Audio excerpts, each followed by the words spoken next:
আসুন আমরা ডেঙ্গু সম্বন্ধে কিছু তথ্য জেনে নিই দুবরাজপুরের ব্লক স্বাস্থ্য আধিকারিক ডক্টর সলমন মণ্ডলের কাছ থেকে। ডেঙ্গু মূলত ভাইরাস ঘটিত জ্বর। এটা মশা দ্বারা ছড়ায়। এডিস মশা, এডিস ইজিপ্টি এবং এডিস অ্যালবোপিক্টাস। এদের কালো গায়ে রুপোলি সাদা দাগ থাকে বলে অনেক সময় বাঘ মশা বলা হয়। তো এডিস ইজিপ্টি ঘরের কোণে বা জামা কাপড় বা আলমারির গায়ে লেগে থাকে এবং এডিস অ্যালবোপিক্টাস মূলত ঝোপঝাড় জঙ্গলে পাওয়া যায়। স্ত্রী এডিস মশা ডিমের পুষ্টি সাধনের জন্য কিন্তু মানুষের রক্ত শোষণ করে। সংক্রমণ কিভাবে ছড়ায়?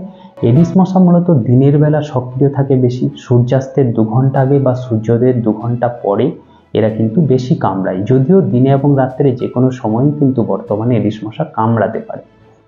সেই জন্য ফুল হাতা জামা পরা, দিনের বেলা এবং জুতো পরা, একই সাথে দিনের বেলাতে ঘুমালেও কিন্তু মশারি ব্যবহার করা হলে মশার কামড় থেকে রক্ষা পাওয়া যাবে। একে মাল্টিপল ফিডার বলা হয়। এডিস মশা একসাথে 5 জনের বেশি মানুষকে কিন্তু কামড়াতে পারে।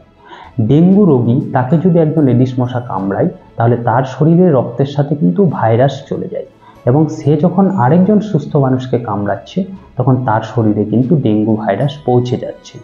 এবং বলে রাখা ভালো যে এডিস মশা যখন ডিম পাড়ে, তার শরীরে যে ভাইরাস ঢুকলো, জীবদ্দশায় যতগুলো ডিম পাড়ে প্রত্যেকটা ডিমেই কিন্তু ডেঙ্গু ভাইরাস থাকতে পারে। তখন 2 থেকে 3 বছর পর্যন্ত কিন্তু শুকনো অবস্থায় ডিম কিন্তু অক্ষত অবস্থায় থাকে এবং যখনই জলের সংস্পর্শে আসে তখনই কিন্তু সেই ডিম ফুটে কিন্তু লার্ভা তৈরি হয় এবং লার্ভা থেকে 7 থেকে 10 দিনের মধ্যে সদ্য পূর্ণাঙ্গ অর্থাৎ পিউপা কিন্তু তৈরি হয় এবং তারপরে অ্যাডাল্ট মশা আবার সে কামড়ায়, এভাবে কিন্তু থাকে। এবং কোথায় কোথায় লার্ভা তৈরি হতে পারে? এডিস মশা হচ্ছে ডিম পাড়ে কোথায়? পরিষ্কার জমা জলে। 1.5 থেকে 2 ইঞ্চি যদি পরিষ্কার জমা জল পায় তাহলে সেখানে কিন্তু ডিম পাড়তে পারে।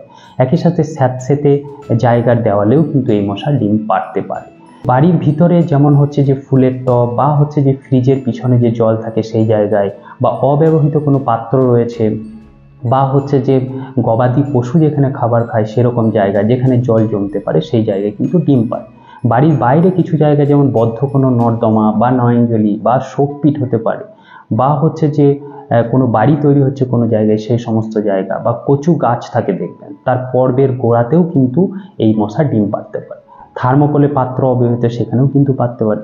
মোট কথা এই সমস্ত জিনিস যেখানে 1.5 বা 2 ইঞ্চি পরিষ্কার জল পাবে সেই জায়গায় ডিম পারবে। সুতরাং এই সমস্ত অবাঞ্ছিত পাত্র যেখানে জল জমতে সেগুলোকে না রাখা, বা থাকলে সেটাকে ঢেকে রাখা, বা সপ্তাহে 1 বার অন্তত ঘষে মেজে পরিষ্কার করে রাখা বা উল্টে দেওয়া, এইভাবে করলে কিন্তু ডেঙ্গু ডিম পারবে না, ফলে আমরা ডেঙ্গু থেকে বাঁচতে পারবো।